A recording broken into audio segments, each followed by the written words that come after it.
The chill wind of early spring bit at Sir Gideon's face as he rode into Oakhaven, a grim fortress of stone and shadowed alleys.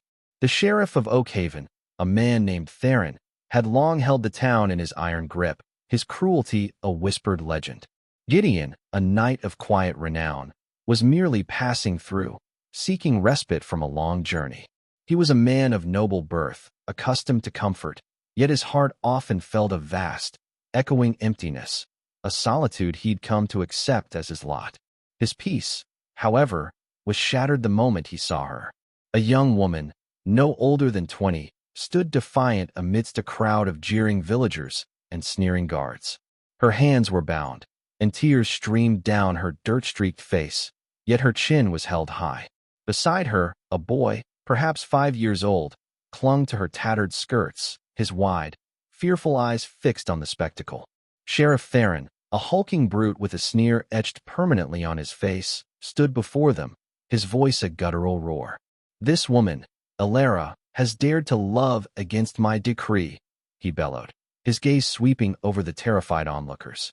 "She sought solace with a man not of my choosing, and for that, she shall be publicly shamed, and her bastard child sent to the workhouses." A collective gasp rippled through the crowd. Gideon felt a jolt, a profound unease that settled deep in his gut. He had witnessed injustice before, but the sheer, brazen cruelty of Theron's pronouncement, especially concerning the child, stirred something within him. The boy, in that instant, looked up, and his gaze met Gideon's.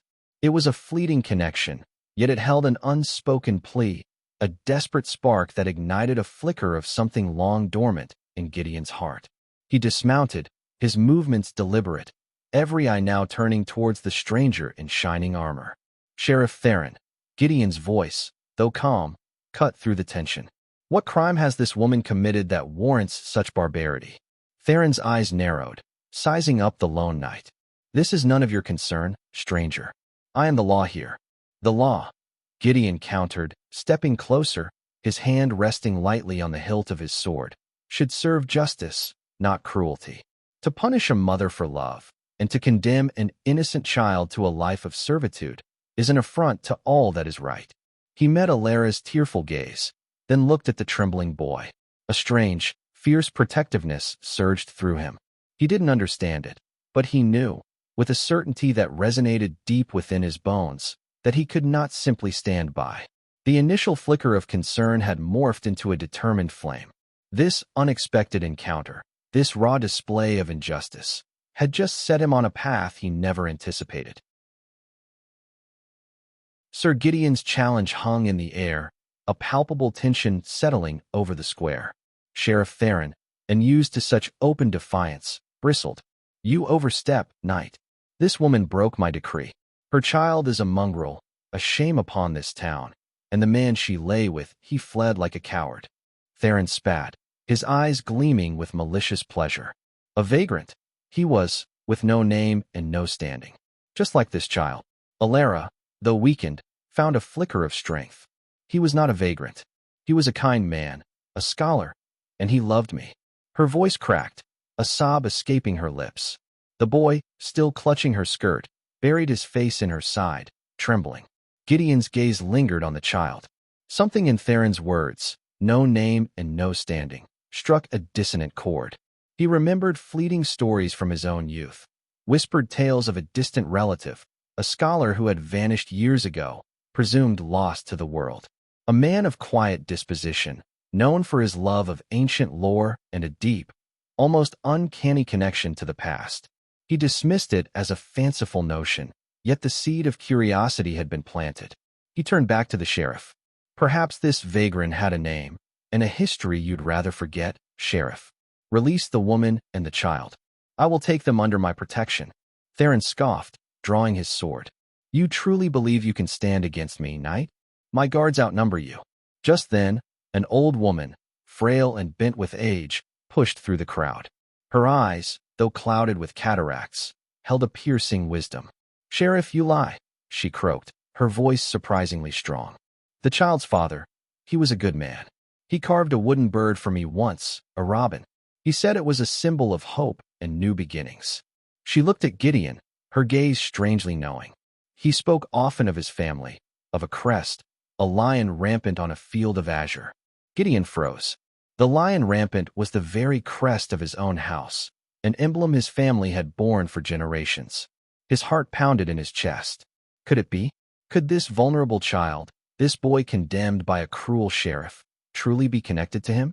The old woman's words, coupled with the boy's striking, intelligent eyes, stirred a forgotten memory, a faint image of his younger brother, Lord Callan, who had always been the quieter, more studious of the two, and who had indeed vanished years ago, following a passionate pursuit of ancient texts. Theron, seeing Gideon's stunned expression, took it as a sign of weakness.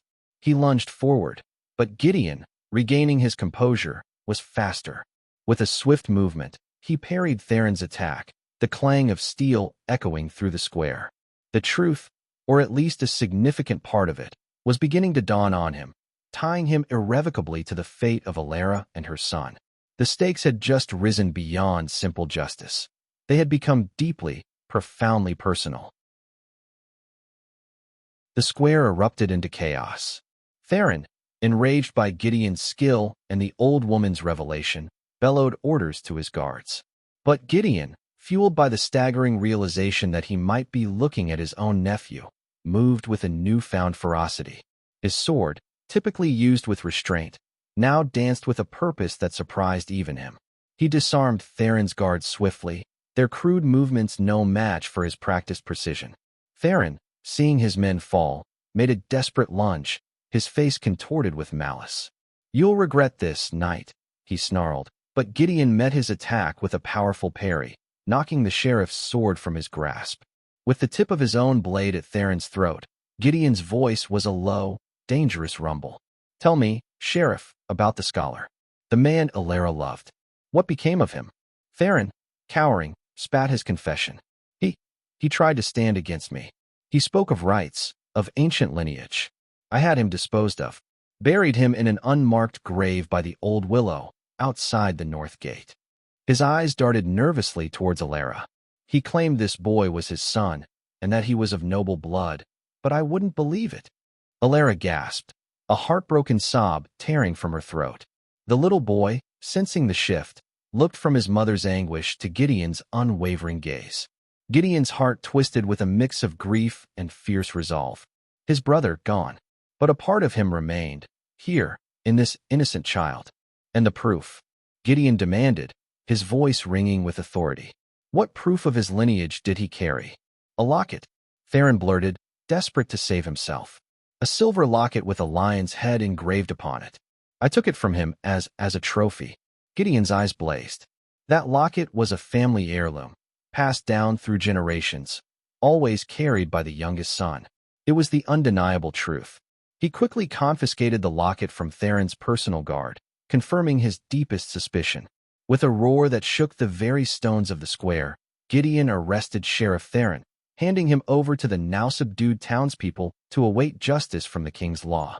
With Theron imprisoned, Gideon turned to Alara, his expression softening. "Alara," he said gently, "the scholar.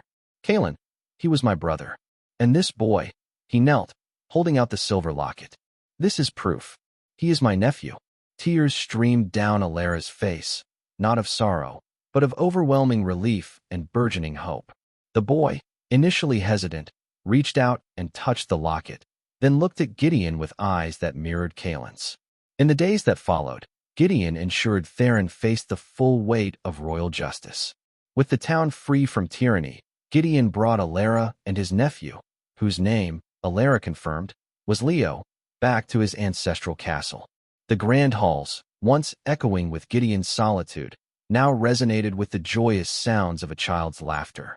Gideon, once a solitary and indifferent knight, found himself transformed. He devoted himself to Leo's upbringing, teaching him of their lineage, of honor, and of the power of kindness. Years later, the castle flourished. Leo grew into a bright, compassionate young man, embodying the best of both his parents.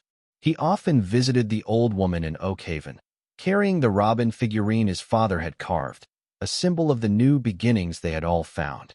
Gideon, watching Leo and Alara thrive, realized the profound impact of that unexpected encounter. His life, once marked by a quiet emptiness, was now overflowing with purpose and unconditional love.